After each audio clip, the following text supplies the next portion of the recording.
there. What's going on? The video today going to be about Steve Kerr saying that Steph Curry is the modern day Michael Jordan. He says he transcends. And so he was talking about how the impact of how he plays and he creating fear in the stylings.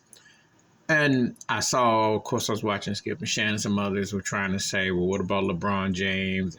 LeBron fans all soft and salty about it and crying, and they'll mention other people.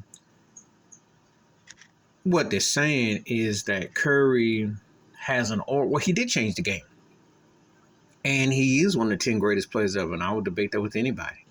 And when you change the game, you got his resume. What else do you want? And he won 2 rings without Kevin Durant. Okay? That's a fact.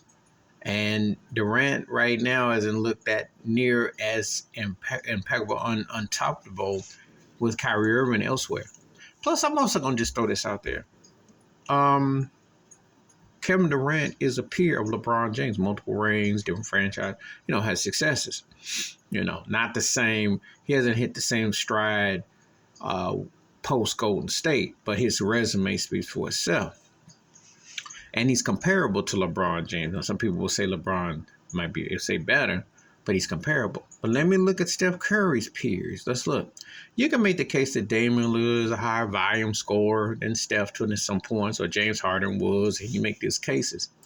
But you can't put their resumes next to them. You can't. They're not in the same stratosphere. Yes, they're considered some of the 75 greatest players, but I don't look at Damian Lillard and James Harden in the same sentence as Steph Curry.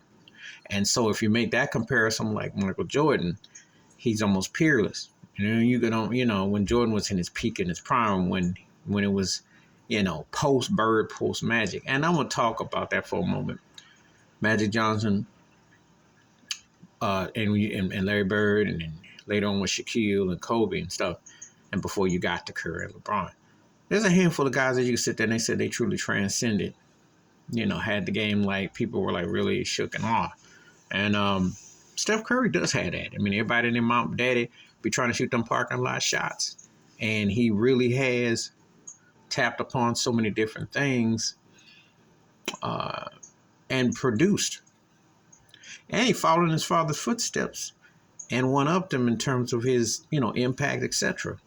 Ironic, that's what LeBron James is trying to do with his son Bronny to get to said level. So that's going to be interesting there. And there's going to be a linkage between LeBron and Steph. Obviously, with the finals runs, you can say a 3-1 comeback, but you can also say that Steph got him more times than not. So that duel was real. And the Steph Curry impact is more felt because LeBron James shooting logo threes was not the norm before Steph Curry took over. As a matter of fact, I'll go back to what I was saying about Steph. Damian Lillard hit a big shot against the Houston Rockets before he lost at San Antonio Spurs back in 2014. He looked like he was the premier dude before Steph. James Harden with Dwight Howard looked like he was going to be the premier dude during the Steph run. They combined. Harden, when he was a 6-man OKC, went to 1 finals. He hasn't been heard from him since. And Damian Lillard has never been to a finals. Milk carton. Okay. Curry's been to 6 finals, won 4 out of them. So you just can't really put the situations together when I look at his peer core. Whereas LeBron, KD, Now, I can say LeBron overall better player than Steph Curry. But you ask me personally, I think Steph is just as great in the sense that his teams have won. He's been in a situation where he's been a focal point, and he's done just as he got the same amount of rings, and he's been a dominant force. When LeBron's kept retooling the team that Steph won with last year, didn't have anybody that you were sitting there going, oh, Jordan Poole is on the come up. Wiggins was a comeback story. Clay was coming back from serious injuries. Draymond Green has been, floating out there in the stream. But Steph Curry was still straw that stirred that glass. Whereas LeBron has Anthony Davis, and he has to keep getting this guy and that guy and all that. So, Steph moves me more with that. And I agree with Steve Kerr with that one. But there will not be. But having said all that, you had to be around to see how big Michael Jordan was, because he took that from Magic and Bird, especially from Magic from the PR perspective. You kind of had to be around to understand that Michael Jordan was almost, in basketball life, he was like Michael Jackson in the sense that he was magical. I mean, he really had an aura. And you can say it when we're going past, but you can't really say it too loud because the sneakers still show Jordan's dominance and his impact is still dominant, you know.